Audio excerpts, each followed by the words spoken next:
Pokwang, nagpasalamat at humingi ng dispensa sa Bureau of Immigration at Department of Justice.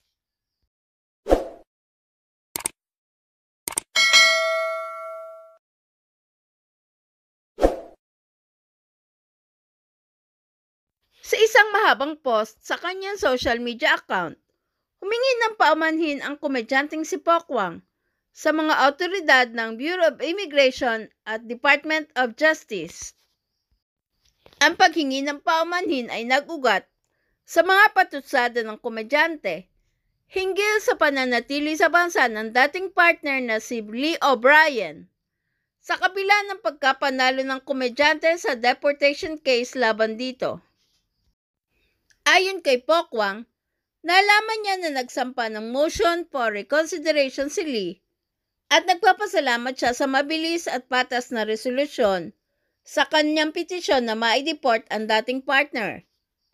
Aminado si Pokwang na naging frustrated siya na sa kabila ng paglalabas ng deportation order para kay Lee, ay naririto pa rin ito sa bansa. Nagpaliwanag rin si Pokwang na napuno na siya ng galit sa ex-partner, kaya kung ano-anong nasasabi niya at nadamay na din ang mga tauhan ng Bureau of Immigration at Department of Justice. Buong pakumbaba na humingi ng pasensya si Pokwang sa pamunuan ng Bureau of Immigration at Department of Justice sa mga hindi magandang nasabi niya at inaming ito ay bugso lamang ng kanyang damdamin. Una po sa lahat, nais ko po sanang magpasalamat sa Bureau of Immigration para sa kanilang mabilis at patas na resolusyon sa aking petisyon na maipa-deport si William Lee O'Brien. Masaya ako at ang aking mga anak sa naging desisyon ng Bureau of Immigration.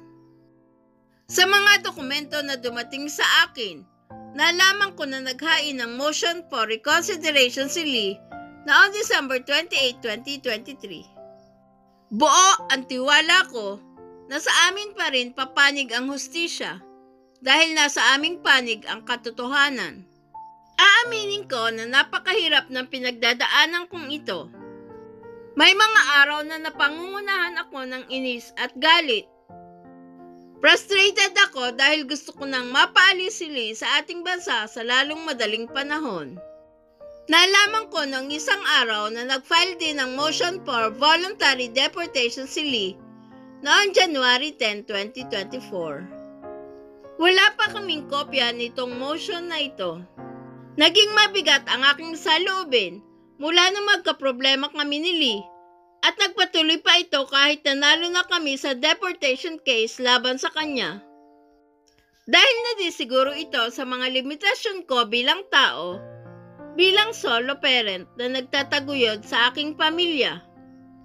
Valid man itong aking mga nararamdaman, hindi ito sapat na dahilan para makapagsabi ako ng mga masakit at walang basehan na bagay sa aking kapwa, partikular sa ating mga kasamahan sa Bureau of Immigration.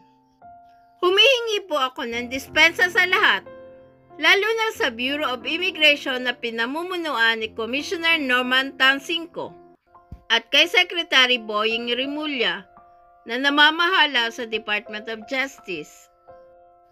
Naniniwala po ako sa proseso ng hustisya sa Pilipinas.